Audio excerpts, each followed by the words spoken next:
Welcome to the Amazing Authorities Podcast, where game changers, visionaries, and category leaders share how they built their brands, platforms, and global influence.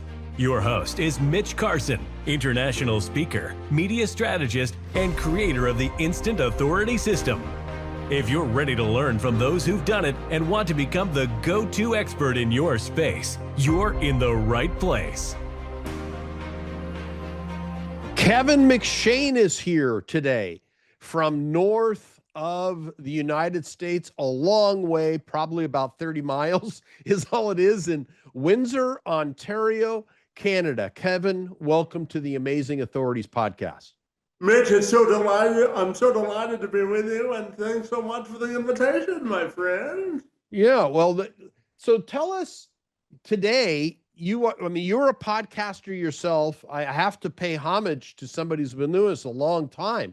For more than 10 years, you've had your own podcast. Tell us what you cover in that.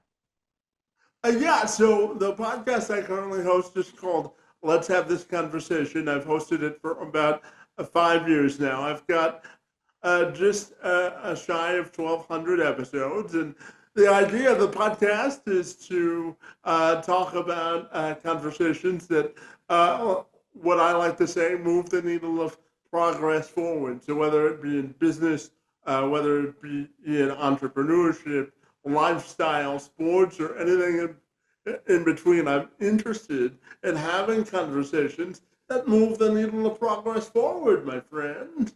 Now, is it released once a week or more often? Yeah, so I try to release a podcast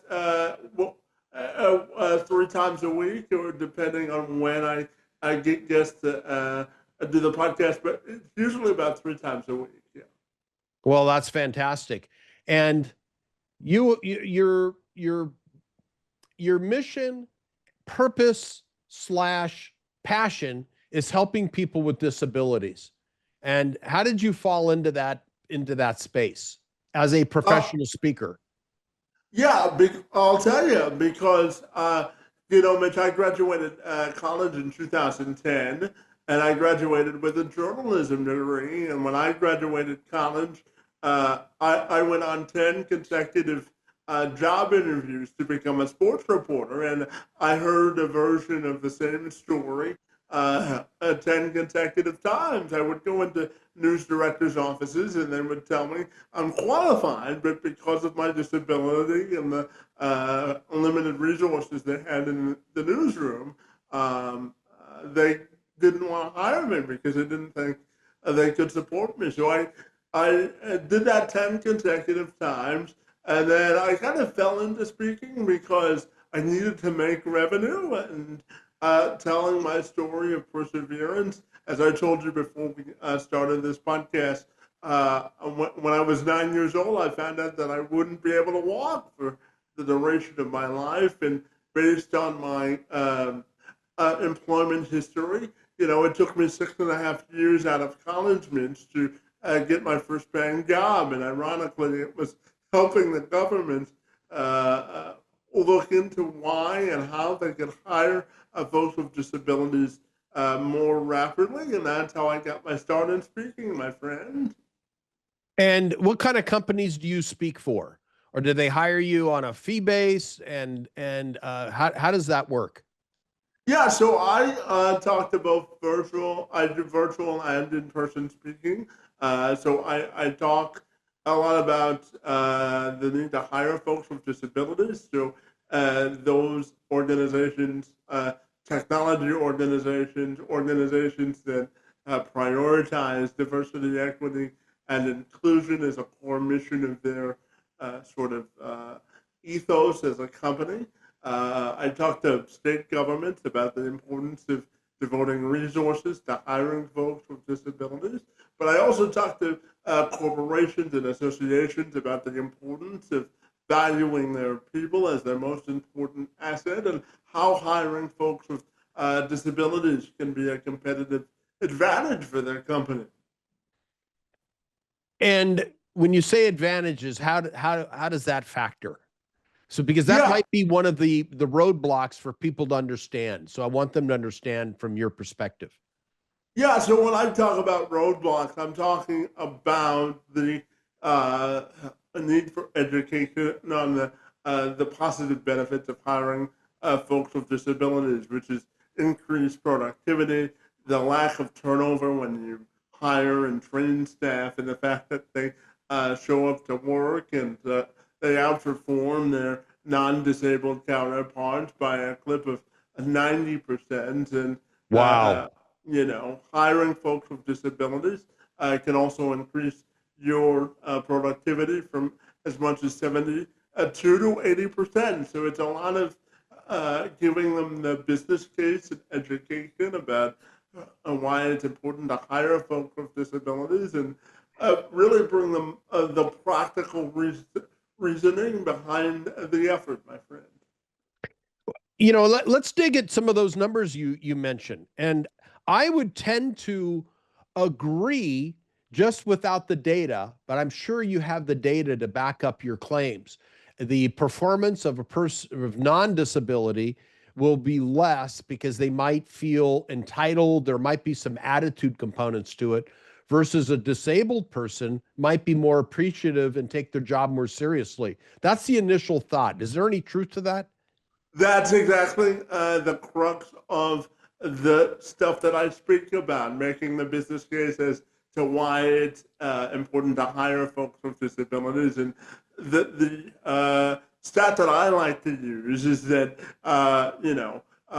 when you make accommodations for people with disabilities, 63 to 80% of the time, it costs less than $500. It can be the as simple as the use of a headset, like I'm using tonight, or the use of assistant software or a headset. So it's all about making sure that the employers and organizations invest in the people and invest in the person rather than focusing on the disability. Because, I say that people with disabilities are natural problem solvers. They have to put together a puzzle of distinction each and every day, and they're natural innovators because they have to solve problems. So it's about making the business case, telling about the positive benefits of hiring and how it fits into an organizational puzzle. No, I like that a lot because of the disability, or let's just call it challenge. It's just it is what it is. And you have to look at things through a different lens than somebody who is not disabled or doesn't have some of these challenges. So when problems arise in a corporation, which always happens because we're people, Mm-hmm. I think your skill set, your tool set is greater. You have a separate type of hammer. You have a mallet and you have a ball peen hammer to handle where the nail needs to be hit. And sometimes it requires a rubber mallet. And I'm in total agreement with your position there. Yeah, I always tell people that there are two ways to look at circumstances. They can either be something you learn from or an opportunity to teach someone something. And, I believe that every person and every individual with a disability has a superpower, and it's about getting organizations to understand how the superpower of that person or individuals can be a competitive edge or an asset to an organization. Because I truly believe, Mitch, the sort of motto that I live my life by is that inclusion is the gateway to independence. And I'll tell you a quick story. So when I started my fourth grade year of elementary school, I was sitting in a hospital conference room in London, Ontario, and the doctor had come in. Dr. Tim Carey was my orthopedic surgeon for all 7 of my surgeries to sort of lengthen my abilities physically. And I came into this hospital conference room in August of 1998, and he told me, Mitch, that the surgery was a success and that all of my surgeries had been completed. But the last thing he told me was, because of your disability, you won't be able to walk without assistance for the duration of your life. And when I went home the next day. I had to start my fourth grade year of elementary school, and my middle school principal. And I tell this story a lot because I firmly believe that Dr. Crewlin was the turning point of my life. And I didn't know this when I was 9, but I know it now. She had known why I was going to London the previous day and what I was going to learn. And after I told her the story, which she already knew, but it was a cathartic experience for me, she looked at me and she said, Kevin, the only artificial limitations on your life are the ones that you place on yourself personally, and you can do everything that everybody else does, but your portrait of success may look a little bit different. And that's sort of been the driving ethos of my life up to this point, my friend. Why did you choose journalism? I'm also an undergraduate degree in journalism. I appreciate that. I chose journalism because I believe that everyone has a particular story to tell. And I think engaging in conversation is the heartbeat to making progress as a society. So I chose journalism because I firmly believe that everybody has the right and should have the capacity to tell their story. So I wanted to be an objective voice for inclusion and diversity when it came to storytelling, and that's why I got into journalism. Now you're an identical twin, or you mentioned you have a twin brother. Is he an identical twin? Yeah, Keith and I are a minute apart, my friend. We are certainly identical twins. Yeah. And what is his profession? Just to contrast with what you do. Yeah, so my brother is an assistant sports psychology professor for Missouri State University. So he talks. His specialty is talking about the coach-athlete relationship. So my brother teaches sports psychology at Missouri State University. And does he support your initiatives? I mean, I know that most twins are close. Does he help with your direction?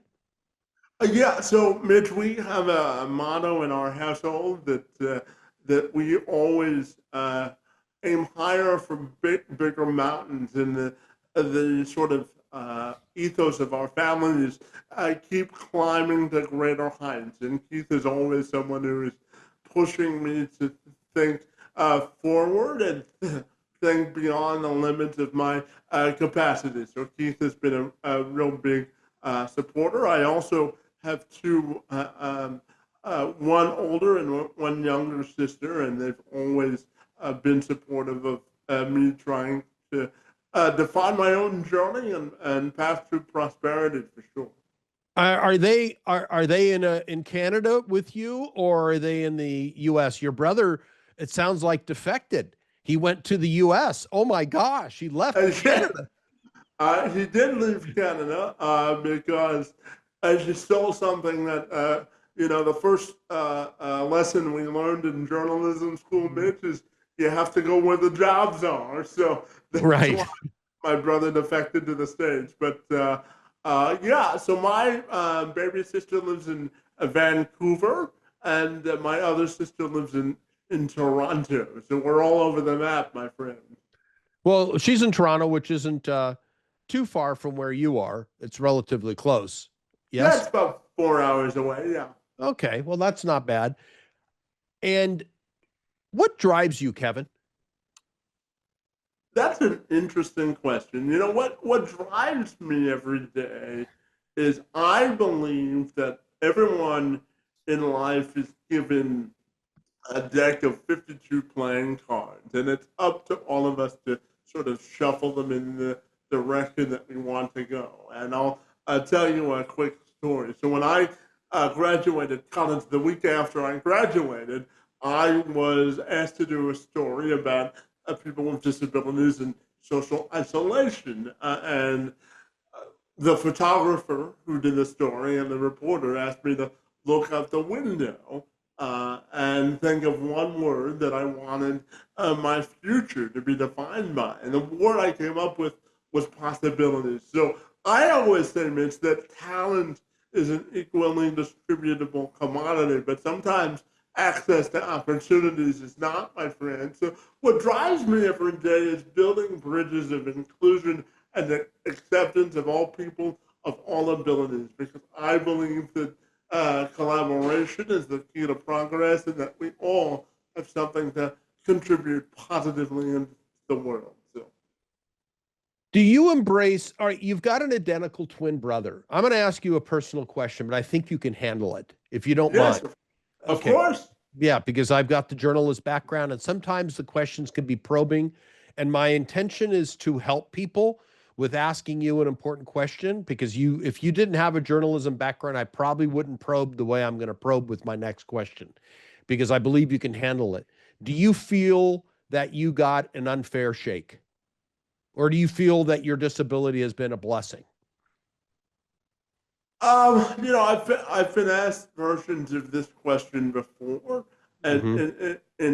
in the context of do you wish you had a normal life and a normal upbringing, and I believe that people with disabilities bring a unique perspective to the world. When I graduated college, when I was in college, I wasn't given an internship because no newsroom would take me on because of the disability. So what I did out of college was I worked for 4 consecutive years without a paycheck at a local television station, and through my advocacy, Mitch, I covered 50 stories, and through that, I got my first paying job. So I graduated college on June 18th of 2010, and I got my first paying job on February 1st of 2016. So I believe that everyone has a story of excellence and destiny to live and to hold. So I don't believe that I've been given an unfair shake. What I believe I've been given is a unique ability to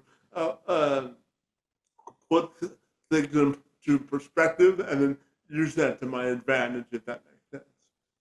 No, it makes sense. And the reason I ask it was somewhat to help people who are listening to this who might have disabilities like yourself and how to overcome these challenges. And sometimes even for my own story, I'm sober 41 years through Alcoholics Anonymous.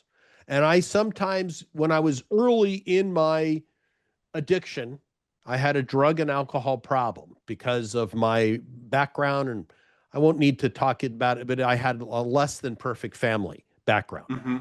And which might have been part of why I leaned into drugs and alcohol to mask my pain that I was experiencing, because man is wired to avoid pain, seek pleasure. And the pleasure was getting drunk and or loaded. When I Mm-hmm. came to July 1st, 1984 is my sober date when I decided I'm never going to do this again, and I haven't. I looked at my life and said, why me? My first reaction was victim. Why me? And then I had a revelation. I asked this question of my sponsor, someone I respected that helped guide me through the recovery process, dealing with this malady.